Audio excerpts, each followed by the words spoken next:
saw one teacher who said this is an exact science. This is science. I have a statement where I say that good theology is good psychology, and good psychology is good theology. In other words, it's practical. It's practical. It's practical. This is not just happenstance. This is not just hit and miss. This is something that is a science. And what Neville writes in this item that we're doing this particular time, it says we can create a new approach to life. If you would, and if I would, spend a few minutes every day in withdrawing our attention from the region of sensation and concentrating it on an invisible state, and remain faithful to this contemplation, feeling and sensing the reality of an invisible state, we would in time become aware of this greater world, this dimensionally larger world. The state contemplated is now a concrete reality displaced in time. That's what the biblical text is talking about when it says live in the Spirit. It's the same idea, just stretched out so that you can grasp it.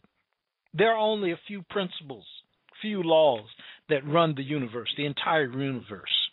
And so this is what is being talked about. To have the mind of Christ, or the Christ mind, the spiritual mind. It is this fourth dimensional focus that we're talking about, looking at the biblical text or any sacred text from a psychological standpoint. How does it benefit you as the individual? Remember, again, the biblical text that I'm familiar with the most. I'm becoming acquainted with others. You've heard me read, quote various things. But the biblical text that I'm familiar with the most, it talks about this aspect of living in the Spirit. And it talks about meditation, all of these kinds of things.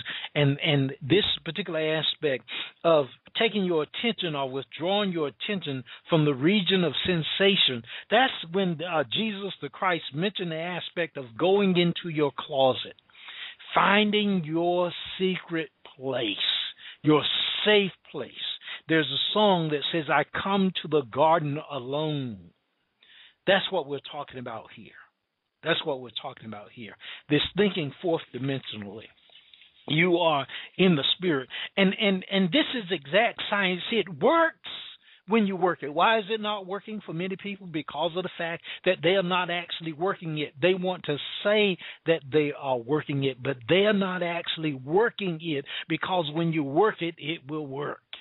Without question, without fail. It's an exact science. It works. We want to assist you in this journey, this path, this spiritual unfoldment, or this evolution of consciousness, if you will, this maturing in your walk with Spirit. And we have the various websites. I invite you to go to www.iwillrestore.org or iwillrestore.org. Look at the website, read the items that are there.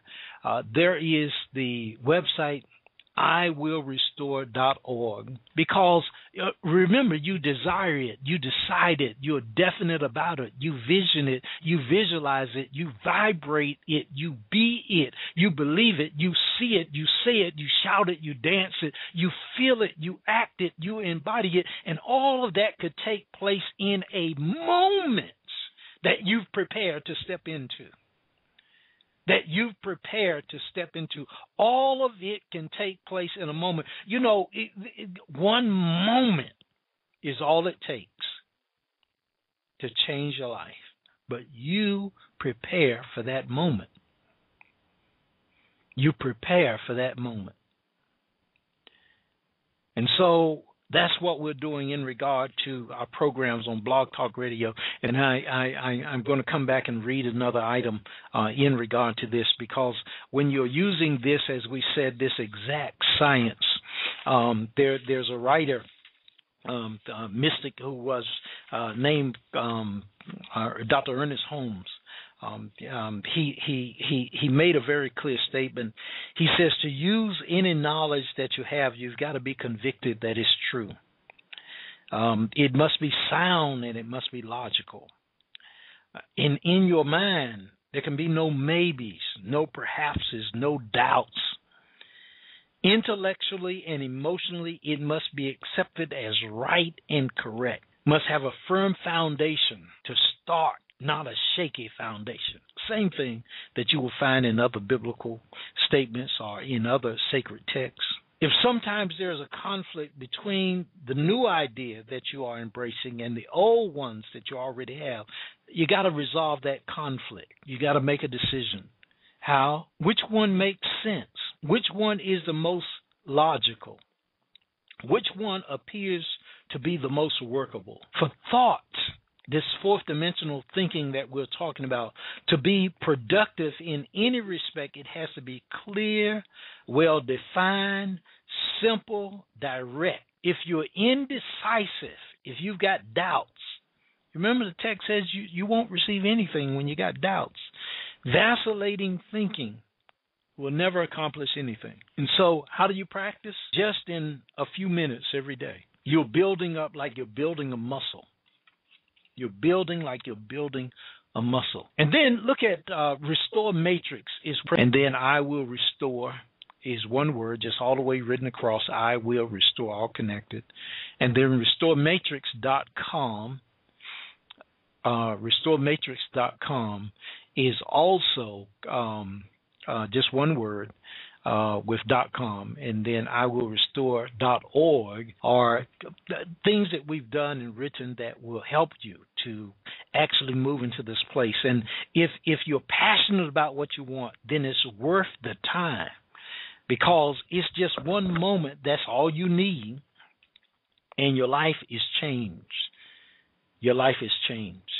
And so we're looking at Neville in regard to what he has shared with us, as many individuals have, but Neville shares with us. And so we want to, just before we go forward in regard to this, for this time, want you to take some time and just get in the moment and be here. Let's do Dr. Ricky Byers Beck with There was a time in my life I thought I'd have to do it all for myself, and I didn't know the grace of God was sufficient, and I didn't know the love of God was in him. But now I can say, if you are discouraged, struggling just to make it through another day, you got to let it go. Let it all go. And this is what you have to say. I release and I let go. I let the Spirit run my life. And my heart is open wide. Yes, I'm only here for God. Oh,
Yes.